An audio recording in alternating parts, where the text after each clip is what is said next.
Hello दोस्तों, कैसे हैं? चलिए अच्छे होंगे। ओके, आज मैथ नहीं, साइंस में फिजिक्स का फर्स्ट चैप्टर क्लास 10th का है। ठीक है, प्रकाश का प्रवर्तन, रिफ्लेक्शन ऑफ लाइट। ओके, तो इसके पहले इससे रिलेटेड वीडियो बनाए हैं, उसके बाद का टॉपिक स्टार्ट करेंगे। ठीक है, उसमें प्रकाश क्या है या प्रकाश किसे कहते हैं, ठीक है, उसके बाद पारदर्शी पदार्थ क्या होता है, अपारदर्शी क्या होता है, पारभासी क्या होता है, ठीक है, किरण पुंज कितने प्रकार के होते हैं, उसमें समांतर किरण पुंज किसे कहते हैं, अपसारी किरण किसे कहते हैं, अभिसारी किसे कहते हैं। ओके, इस सब बातों का चर्चा कर दिए हैं। आज प्रकाश का प्रवर्तन क्या है, इस बात पर चर्चा होगी, इस क्वेश्चन पर डिबेट होगा। और दूसरी बात यह है कि प्रकाश के प्रवर्तन के नियम कितने हैं, ठीक है, कितने नियम हैं। ओके, इस पर चलेंगे। देखिए प्रकाश का प्रवर्तन क्या है। प्रकाश का प्रवर्तन क्या है? ओके, प्रकाश का प्रवर्तन, ठीक है। देखिए परावर्तन माने होता है लौटना और टकरा करके लौटना। लौटेगा तो किसी चीज़ से टकराएगा, किसी वस्तु से टकराएगा, अर्थात प्रकाश का किसी वस्तु से टकराकर लौटने की क्रिया को प्रकाश का प्रवर्तन कहते हैं। ओके, प्रकाश, यही आप देख रहे हैं, ये जो बोर्ड है, इस पे अगर हम क्या करें कि हम टर्च इस पे मारें, ठीक है, और टर्च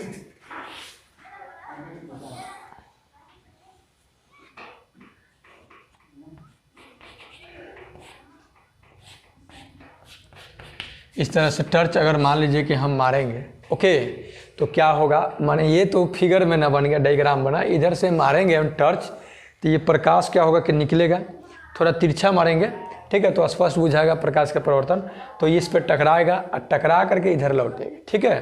तो इस को क्या कहेंगे हम, प्रकाश का प्रवर्तन, अर्थात प्रकाश के किसी वस्तु से टकराकर लौटने की क्रिया को प्रकाश का परावर्तन कहते हैं, रिफ्लेक्शन ऑफ लाइट कहते हैं। ओके, अब देखिए, तो इस बात को लिख दे रहे हैं हम, ठीक है, प्रकाश का प्रवर्तन। प्रकाश का किसी वस्तु से टकराकर, ठीक है, लौटने की क्रिया को प्रकाश का क्या कहते हैं, परावर्तन कहते हैं। अब ये परावर्तन की जो क्रिया होती है मेरे भाई, तो कुछ न कुछ नियमों का पालन करते हुए होती है, ठीक है। अब प्रकाश के परावर्तन की क्रिया जिस नियम से होता है उसको प्रकाश के परावर्तन का क्या कहते हैं, नियम कहते हैं। अब प्रकाश के परावर्तन के नियम कितने हैं, इस पर चर्चा करेंगे, ठीक है। तो देखिए पहले प्रकाश के परावर्तन का नियम किसे कहते हैं।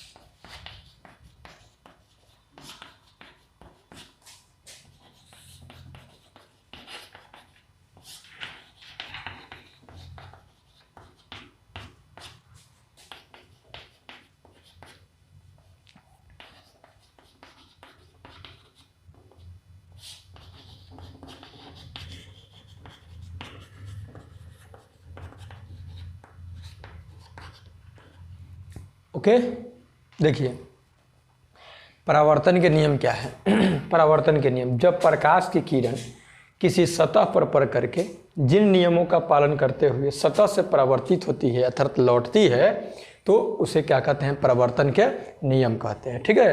पहले का बात कि प्रकाश का प्रवर्तन क्या है, तब प्रकाश का किसी सतह पर पड़ करके लौटने की क्रिया को प्रकाश का प्रवर्तन कहते हैं, ठीक है। ये परावर्तन का नियम क्या है, तो ये किसी खास नियम के अनुसार ये क्या होती है, लौटती है, ठीक है।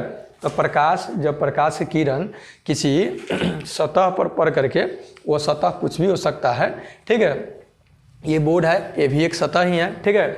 सबसे अच्छा परावर्तक जो होता है आपका समतल दर्पण होता है, ठीक है, जिसमें हम लोग अपना चेहरा देखते हैं। उस पर जब प्रकाश पड़ता है तो टोटल का टोटल क्या करता है, परावर्तित कर देता है, लौटा देता है। और वही जो लौटता है तो जिन नियमों का पालन करते हुए लौटता है उसको प्रकाश के परावर्तन का नियम कहते हैं। अब ये प्रकाश के परावर्तन के नियम मेरे भाई 2 नियम है, ठीक है। अब कौन कौन 2 नियम है तो अब उसको बता रहे हैं। एक बता दे रहे आपको, एक है आपतित किरण, परावर्तित किरण तथा आपतन बिंदु पर डाला गया अभिलंब, तीनों एक ही समतल में होता है और आपतन कोण परावर्तन कोण के बराबर होता है, ठीक है। इस बात को लिख रहे हैं, समझा रहे हैं ग्राफ के माध्यम से। इसको स्क्रीनशॉट ले लीजिए, लेना चाह रहे हैं तो। चलिए देखिए, उसको ग्राफ के माध्यम से समझा रहे हैं परावर्तन के नियम को। अगला क्वेश्चन मेरे भाई, बात समझते चलिए और उसको हम लिखते चल रहे हैं कि आप तो नोट नहीं कर सकते हैं, स्क्रीनशॉट लेकर के बाद में आप इसका माने आप लिख सकते हैं। प्रकाश के परावर्तन के कितने नियम हैं, ये तो क्वेश्चन पूछता है, ठीक है, बोर्ड में। प्रकाश के परावर्तन के नियम पूछे या प्रकाश के अपवर्तन के नियम पूछे। अगला चैप्टर में है प्रकाश का परावर्तन, पहला है, दूसरा अपवर्तन है। एनसीईआरटी में देखिएगा तो प्रकाश का परावर्तन अपवर्तन दोनों को एक ही में सम्मिलित कर दिया है, ठीक है। हम अलग अलग बता रहे हैं आपको। प्रकाश के परावर्तन के कितने नियम हैं तो देखिए, प्रकाश के परावर्तन के निम्नलिखित 2 नियम है। निम्नलिखित मैंने नीचे में लिखा हूँ, ठीक है। 2 नियम है, कौन कौन है। पहले का है आपतित किरण। अब आपको अब अगर जानते होंगे पहले से तो कोई बात नहीं है, रिवीजन के लिए अगर देख रहे होंगे वीडियो तो अलग बात है, ठीक है। तो आपतित किरण क्या होता है, परावर्तित किरण क्या होता है, आपतन कोण क्या होता है, परावर्तन कोण क्या होता है, टोटल बात को मैं अभी बताने जा रहा हूँ, ओके। घबराइएगा मत, एक एक बात को बताएंगे, ठीक है। और वीडियो अच्छा लगे तो लाइक कीजिएगा, ठीक है। और अगला नोटिफिकेशन के लिए चैनल को सब्सक्राइब कर सकते हैं। ऐसे तो ये बोलना मेरा उचित नहीं, अगर अच्छा होगा तो लाइक सब्सक्राइब तो होगा ही होगा। आपतित किरण, परावर्तित किरण तथा आपतन बिंदु पर डाला गया अभिलंब, तीनों एक ही समतल में होता है, ठीक है। इस बात को मैं डायग्राम के माध्यम से आपको समझा रहा हूँ, ठीक है, मिटाएंगे नहीं अभी। और दूसरा है आपतन कोण परावर्तन कोण के बराबर होता है। दोनों नियम को मैं समझा रहा हूँ डायग्राम के माध्यम से, किरण आरेख के माध्यम से, ओके।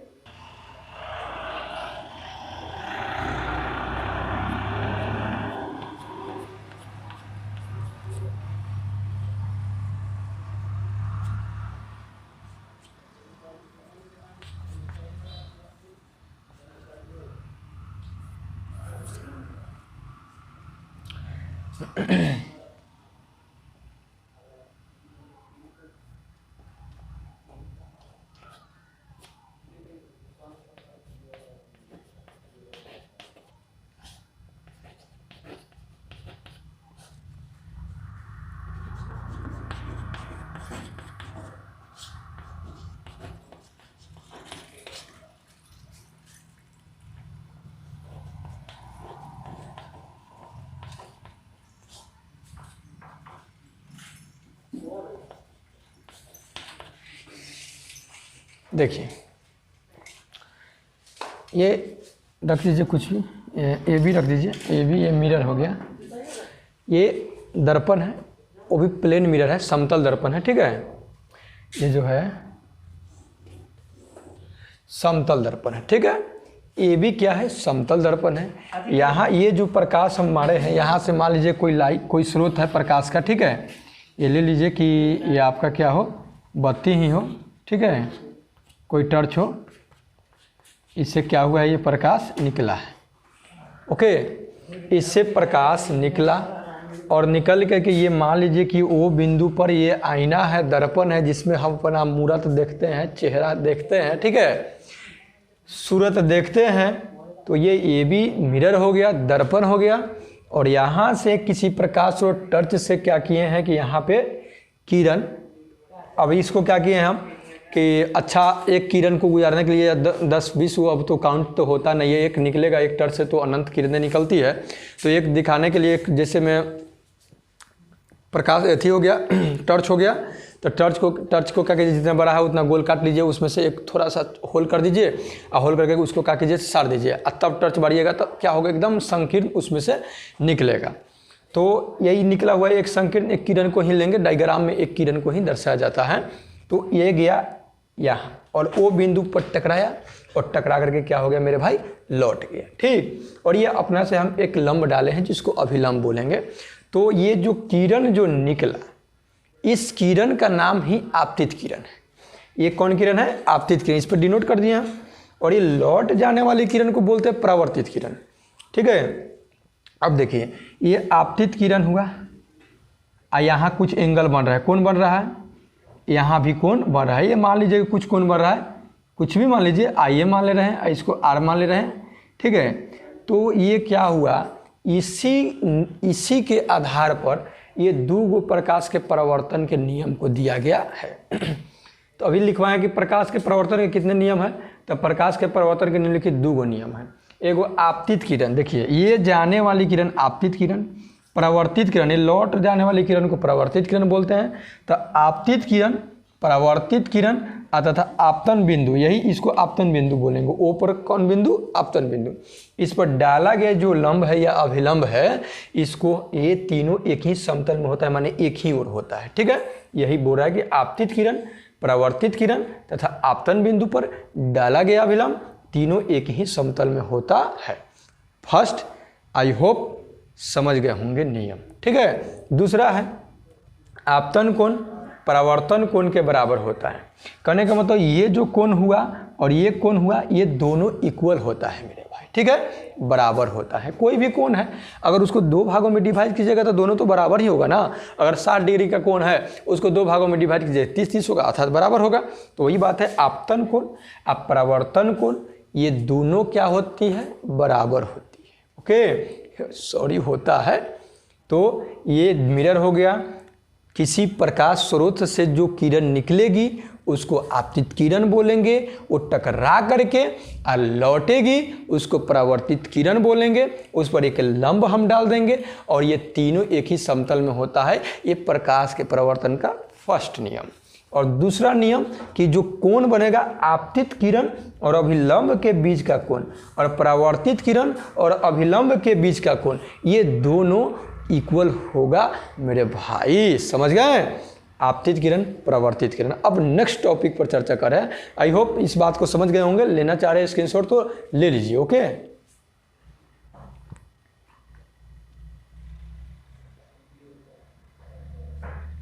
चलिए अब नेक्स्ट टॉपिक है कि जो दर्पण है, अगर इस पर थोड़ा कल्पना कीजिए, यही मिरर ए बी जो मिरर है, इस पर अगर एकदम ये जो लंब जैसे डाले हैं, यहाँ से इसको टॉर्च रख करके यहाँ से तब इस पर मारेंगे एकदम 90 डिग्री पर, तो किधर जाएगा, तो हमें आपतित किरण अपरावर्तित किरण का तो पता नहीं चलेगा, बस खाली आपतित किरण का पता चलेगा कि भाई निकल रहा है और निकल कर जा रहा है, टकरा करके फिर उसी में लौट जाएगा। एकदम जब लंबवत रहेगा तो पता चलेगा। आप टॉर्च मार करके, टॉर्च ले करके एक आईना अगर नीचे रख दीजिए और रख दीजिए एकदम इस तरह से खड़ा करके, तब दम का कीजिए कि टॉर्च बारिए, तो क्या करेगा पता नहीं चलेगा किधर जा रहा है। तनका सन टेढ़ कीजिएगा तो इधर माहे भागने लगेगा, वो स्पष्ट आपको दिखाई दे देगा। ओके, तो ये समतल, आप क्वेश्चन पूछ सकता है कभी कभी कि समतल दर्पण पर लंबवत पड़ने वाली किरण की क्या होती है, तो फिर उसी माध्यम में वापस लौट आती है। और क्या कह सकते हैं, दूसरा कुछ नहीं कहेंगे। जो इधर से गया तो उसी माध्यम से फिर आ गया। लेकिन ये देखिए, ये एक माध्यम इधर से जा रहा है तो उधर वहाँ लौट रहा है, इसका अलग स्पष्ट दिखाई दे देगा। थोड़ा सा 90 डिग्री से थोड़ा सा कम करेंगे, कोण को बढ़ाएंगे या घटाएंगे तो वो आपको स्पष्ट किरण का दिखाई देगा, नहीं तो 90 डिग्री पर मारेंगे तो सेम टू सेम फिर उसी में लौट जाता है। Okay, next topic. अब आएगा टॉपिक इमेज, जिसको प्रतिबिंब बोला जाता है। ठीक है, प्रतिबिंब। ये प्रतिबिंब क्या होता है मेरे भाई, ठीक है, अब जरा इसको समझने का हम प्रयास कर रहे हैं। प्रतिबिंब तो किसी प्रकाश स्रोत से आती प्रकाश की किरणें, ये मान लीजिए कि यहीं से जा रहा है, यहाँ से जा रहा है ना प्रकाश की किरणें, तो किसी प्रकाश स्रोत, अब प्रकाश का स्रोत के चर्चा पिछले हम वीडियो में कर चुके हैं। ठीक है, कुछ प्राकृतिक है, कुछ मानव निर्मित है, कुछ प्रदीप्त है, कुछ अप्रदीप्त है पदार्थ इसके माध्यम पर। तो प्रकाश स्रोत मतलब जिससे प्रकाश निकलता है उसको प्रकाश का स्रोत बोलते हैं। जैसे ये मोबाइल आप जो देख रहे हैं, तो ये मोबाइल भी जो है क्या है, आपका प्रकाश का स्रोत है। इससे भी प्रकाश निकलता है, जैसे आप ऑन करते हैं तो प्रकाश निकलता है। ओके, जलता हुआ बल्ब हो गया लालटेन, जलता हुआ लालटेन हो गया लालटेन, तो हार गया आपकी नहीं। चलिए चलिए टॉपिक पर आ रहे हैं। तो किसी बिंदु किसी प्रकाश स्रोत से, ठीक है, प्रकाश स्रोत से। अब इसी को मान लीजिए कि बिंदु मात्रा है, तो किसी बिंदु से आती प्रकाश की किरणें दर्पण से परावर्तन के बाद यहाँ से प्रकाश गया, यहाँ पड़ा और यहाँ पड़ने के बाद तो क्या होगा, टकरा करके लौट रही है, ठीक है। तो किसी बिंदु स्रोत से आती प्रकाश की किरणें दर्पण से परावर्तन के बाद, ठीक है, दर्पण से परावर्तन के बाद ये परावर्तन हुआ और जहाँ मिलेगा, ठीक है, या जिस बिंदु से आती हुई प्रतीत होगा उसे उस बिंदु स्रोत का प्रतिबिंब बोलते हैं। कुल मिला करके ये बोला जाए कि किसी बिंदु स्रोत से आती प्रकाश की किरणें दर्पण से परावर्तन के बाद जिस बिंदु पर मिलती है या जिस बिंदु से आती हुई प्रतीत होती है उसे उस बिंदु स्रोत का प्रतिबिंब अर्थात इमेज बोलते हैं। ओके, अब देखिए यहाँ दो को बात आ रहा है कि किसी बिंदु पर मिलती है, जिस बिंदु पर मिलती है या किसी बिंदु से आती हुई प्रतीत होती है, दो को बात होगा कि नहीं। तो इसी आधार पर क्या होगा कि प्रतिबिंब दो प्रकार के हो जाएगा, एक रियल इमेज हो जाएगा, एक वर्चुअल हो जाएगा, ठीक है, एक वास्तविक प्रतिबिंब और एक काल्पनिक या आभासी प्रतिबिंब हो जाएगा, ठीक है। तो प्रतिबिंब की परिभाषा लिख दे रहे हैं, ओके, जो मैंने बोला उसको लिख दे रहे हैं,